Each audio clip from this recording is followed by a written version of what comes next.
Welcome back to my Colorado mountain garden. And today I harvested some cabbages out of my garden. These were Danish ball cabbage. I had 4 of them, and I'm going to try and put a picture in the video so you can see what they looked like. I only ended up using 3. I used the 2 smaller ones and then the next to the smallest. The other one I'm going to save for making coleslaw. But I am making sauerkraut, and this is after I cut it up, and I'll put a link to the recipe that I use. And then I don't have one of those fancy mashers that they have, so I use gloves when I'm mixing this around. And then these are going to be stored in the quart-size containers. I think I'm going to have enough for 3. We'll just have to see once it breaks down a little bit. And then I do use these little fermentation lids. And I also use a glass weight. There's other ways you can do it if you don't have the glass weights. If you don't have the fermentation lids, that's fine. You just have to remember to keep burping your cabbage as it's fermenting. And this is what's called lacto fermentation. So once I get this all broken down and I get it into the jars, I'll come back and I'll show you where I'm at. And then later, after it starts fermenting, I'll do another video so you can see the little bubbles and everything like that. But hang on and I'll be right back.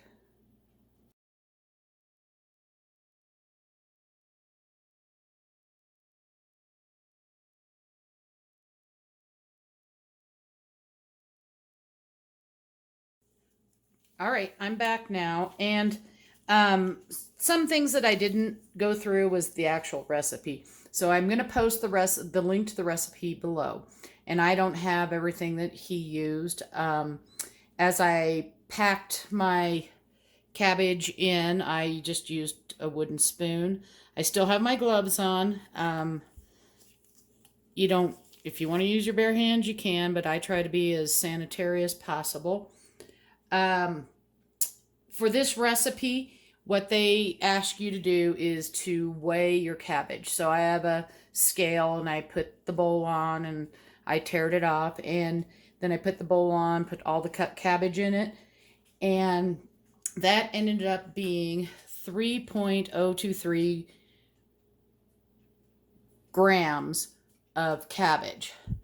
And then the recipe says you take that and you multiply it by 0.02, and that tells you how much salt you want. So in this case, it was 0.061 or something like that. My dog's underneath my tripod here, so he's shaking it a little bit. And you don't want to use a ton of salt. I'm going to tell you, I've tried many recipes, and just going blanket off of it, this one seems to work, and it doesn't get so salty. I don't want a ton of salt, and a lot of times people end up saying they don't like their cabbage because there is too much salt in it. So I'm just going to recommend excuse me, that you actually calculate it out. The other thing is you don't have to use cabbage from your garden. You can use store-bought cabbage. Typically it has less water in it, so you might have to make up a brine, and you usually would need less than a cup. In this case, I didn't need to make any brine because I got enough moisture out of my cabbage.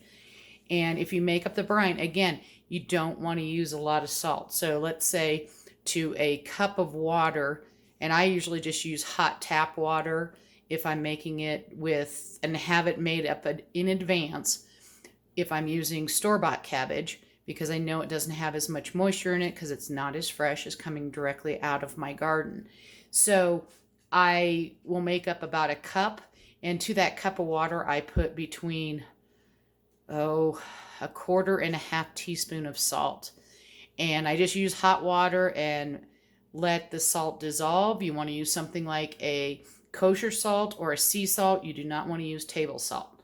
So hopefully I covered everything. If not, just type in a comment or whatever, and I'll try and explain everything else. So the one on the left here is all the way done. And I didn't always have the fermenting lids. I used to just make it with regular mason jar lids. But again, you have to be really conscious about not tightening it too much and burping it each day, and you will get blowback. And you can even get blowback, and what I mean by blowback is that it'll spill out the top. So you always want to make sure you set your cabbage on something and that you're going to be around at least for the first week of fermentation to burp those and everything like that, or they will explode. I'm just going to tell you, they can explode. So this little kit was not expensive. I bought it off of Amazon. There's several out there. Some of them have the little blowers that you put a little bit of water in so it blows off. This is a type that doesn't require that. So with, I'm going to put the glass weight in there. If you don't have a glass weight, just look on the internet. There's many YouTube. You can use cabbage leaves. You can use a small dish inside. You just are trying to weight the cabbage down so that the liquid is above the cabbage. So, and these are kind of nice because they got a little nub here so you can hang on to it and just drop it right in like so. And usually I push it down just a little bit. Then, sorry, I don't have everything in front of me. I'm not prepared. You put the little tube on, or the little disc on here, and this automatically will let the gases, as it starts fermenting, out. And then you're just going to gently tighten the mason jar lid.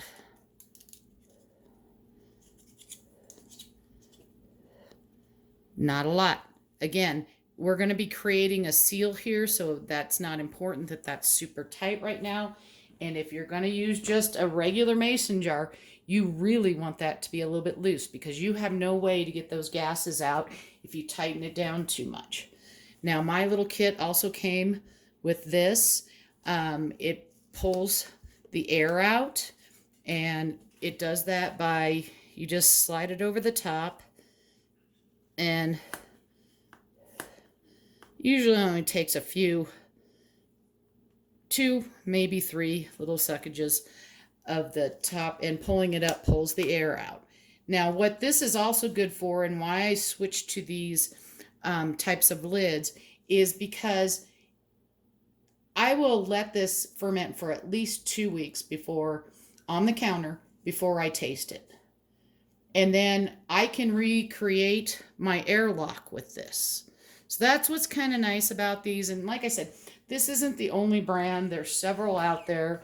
And they're all pretty good from what I've seen about the reviews. There's pros and cons to all of them. But basically, that's it. I'm going to let this sit for 2 weeks. But I will come back and do another video. Today is September 12th. And I'm going to do another video when this starts bubbling. But I will be setting this on to a paper plate, just in case I do get some of that spillage over the top. But I still have a pretty big air gap between the top, so you don't want to fill your jars all the way up with brine, because it's just going to blow out, and that's what it's called, blowout. It just comes out. Hope you're having a wonderful weekend, and happy gardening.